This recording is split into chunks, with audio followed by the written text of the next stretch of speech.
12 Days to the Fourth Dimension by Scott P. With little help from my friends. Day 4.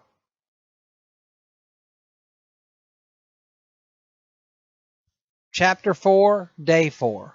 Set aside prayer. Dear God, please help me to set aside everything I think I know about myself, your other kids, and you, so I may have an open mind and a new experience. Please help me see the truth about myself, your other kids, and you. Step 4 Spiritual Principle. Courage. To take action in spite of fear. Promise number 4. We will know peace. Daily Fourth Dimension Preparation Checklist. At the end of the day, check off what you did. 1. Do not drink. 2. Pray and meditate. 3. Talk to your sponsor. 4. Go to a meeting. 5. Do service work. 6. Read some of the big book.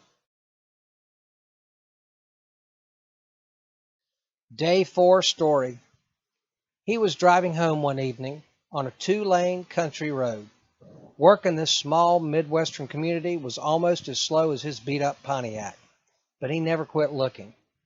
Ever since the factory closed, he'd been unemployed, and with winter raging on, the chill had finally hit home. It was a lonely road. Not very many people had a reason to be on it unless they were leaving. Most of his friends had already left. They had families to feed and dreams to fulfill, but he stayed on. After all, this was where he buried his mother and father. He was born here. He knew the country. He could go down this road blind and tell you what was on either side. And with his headlights not working, that came in handy. It was starting to get dark, and the light snow flurries were coming down. He'd better get a move on. You know, he almost did not see the old lady, stranded on the side of the road. But even in the dim light of day, he could see she needed help.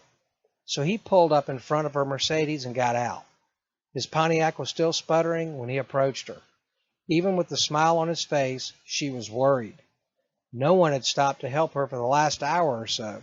Was he going to hurt her? He didn't look safe. He looked poor and hungry. He could see that she was frightened, standing out there in the cold. He knew how she felt. It was that chill that only fear can put in you. He said, "I'm here to help you, ma'am. Why don't you wait in the car where it's warm? By the way, my name is Joe."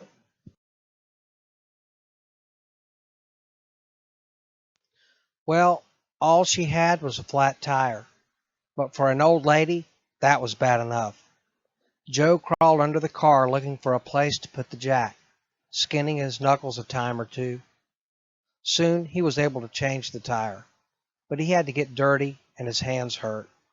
As he was tightening up the lug nuts, she rolled down her window and began to talk to him. She told him she was from St. Louis and was only passing through. She could not thank him enough for coming to her aid.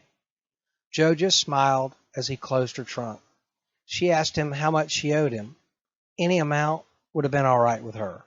She had already imagined all the awful things that could have happened had he not stopped.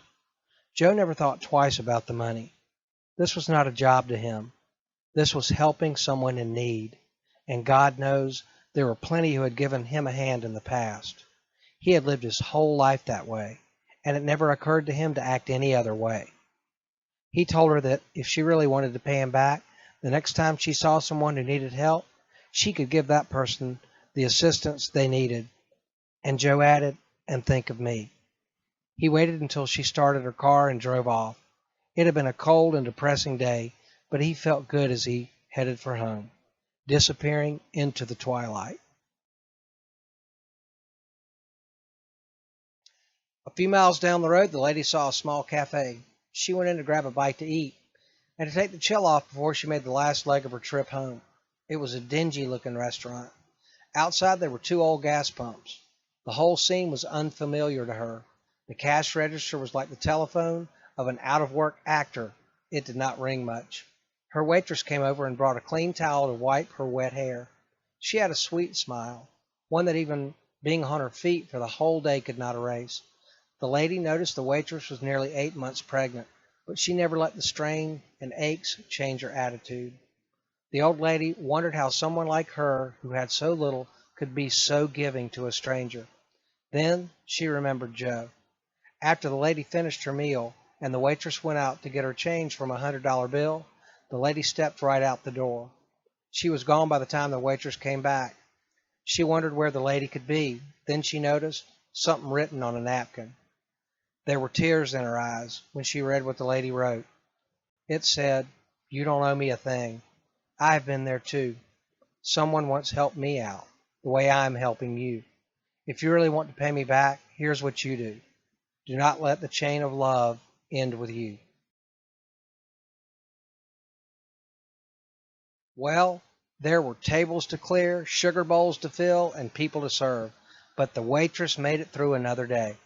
That night, when she got home from work and climbed into bed, she was thinking about the money and what the lady had written. How could she have known how much she and her husband needed it? With the baby due next month, it was going to be hard. She knew how worried her husband was as he lay sleeping next to her. She gave him a soft kiss and whispered low, "Everything's going to be all right. I love you, Joe."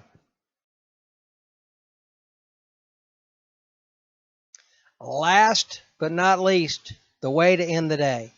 As one begins to enter the fourth dimension, we, after seeking, come to understand we are vibrational beings.